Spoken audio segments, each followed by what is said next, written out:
Welcome to Dueling Pens. I'm Sammy Jo. I'm Andy. And we are so excited for you guys to be here for our first guest duelist episode.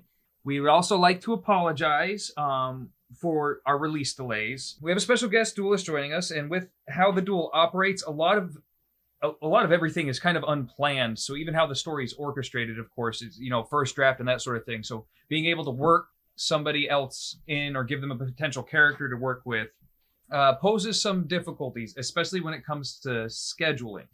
Of course, with this, it is something we will be working on in the future in hopes of streamlining this a little bit for potential future duelist guests. The special duelist is Philip Wallace. He is the co-author of Beta, the Scorpion, and the Bull, which you can find on Amazon.com. Also, he will be joining us for our after duel commentary for the chapters that he is involved with, and we're very excited to have him. Without further ado, we give you Dueling Pens, The Labyrinth of Minos, Chapter 3, Part 3, written and narrated by Philip Wallace. We hope you enjoy the show, and we'll see you all in the future. Soon. Sometime there, in and of. Bye! Bye. I was so close, Brayden lamented. Now I have to depend on these two gumshoes to set me free. Brayden sighed as he watched Rex try to solve the puzzle box. The maze pieces shuffled, revealing a new maze. New to Martina and Rex, but not so new to Brayden. Now you've reset the whole thing, Brayden howled. He didn't mean to howl. Sure enough, that was the only way to describe it. His disappointment had forced its way back into the world of living, though the results weren't what he had hoped for. He watched Martina's eyes glaze over for just a few moments, and she let out a blood-curdling scream. Did I do that? Brayden questioned himself. If he had, he'd finally had a hope to communicate with the world with the living, and having his soul released from the clutches of the box. However, with the box in the museum's hand, Brayden would have to think fast. The museum would waste no time announcing to the public. Brayden would have less than 48 hours before the news hit the papers, and the killers would know the location of the box. This meant there was limited time before they killed again. Brayden knew what he was in store for if someone killed in the proximity of the box of Minos. He witnessed in horror what happened to the poor girl's phantom as she died.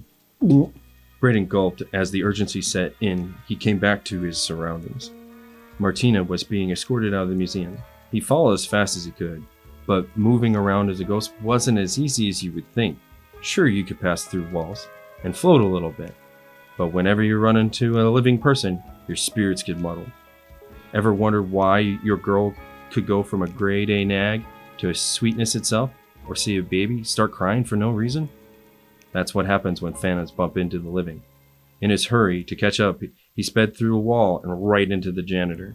And by the time he was able to separate himself, Martina was nowhere to be seen. Back to the office.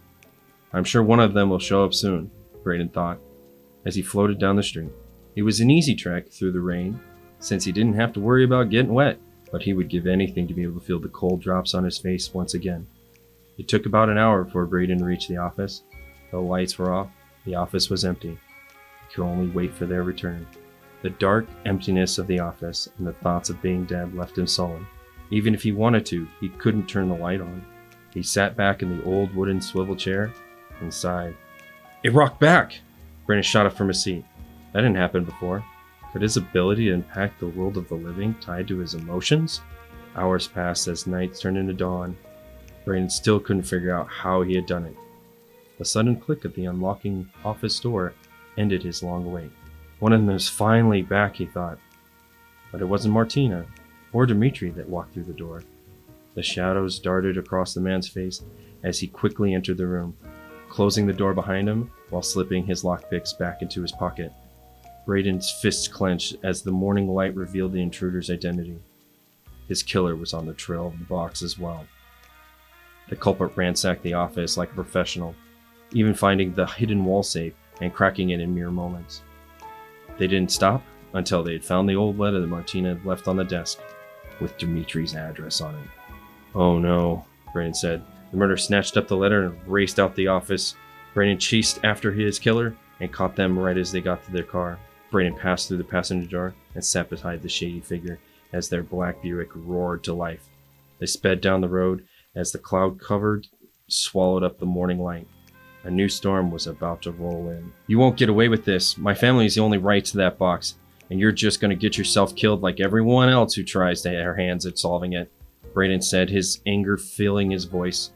He should have never agreed to meet with that man, the so-called reporter from the Minos Minute, doing an article on the myths of Minos. He wanted to punch the glasses right off his face, but a load of good that would do now. Braden caught sight of a very familiar car coming towards him. A beat-up Ford with a familiar detective smoking behind the wheel. It wasn't long before his murderer noticed it as well. He was quick to turn around and pursue the detective. I hope the PI noticed, because wherever he's headed, he's about to have an uninvited guest. Braden sat quietly thinking about how he could alert the detective when the killer's car slowed down and pulled off the road at the top of the hill. The hill overlooked the entrance of the Minos tomb, a place Braden was very familiar with. The driver went to the trunk and removed a long rifle box from the back. Taking up position, he adjusted his scope and waited for Dmitri to leave the car below. Braden frantically rushed down the hill to Dmitri's side, waving his hands in front of him, kicking rocks at him, getting angry and shouting at him. Nothing would work. "Sorry, buddy, I gotta slow you down somehow." Braden put himself in the path of Dmitri. Dmitri's body was enveloped with pressure, as if he had been submerged. Braden yelled, "Watch out, he's got a gun!"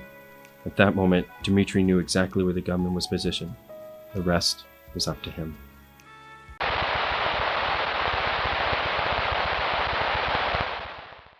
If you enjoyed this production, Remember to like and subscribe, and don't forget to follow us on social media. which you can find linked in our bio We'll see you next time. on Dueling Pens. Bum, bum, bum.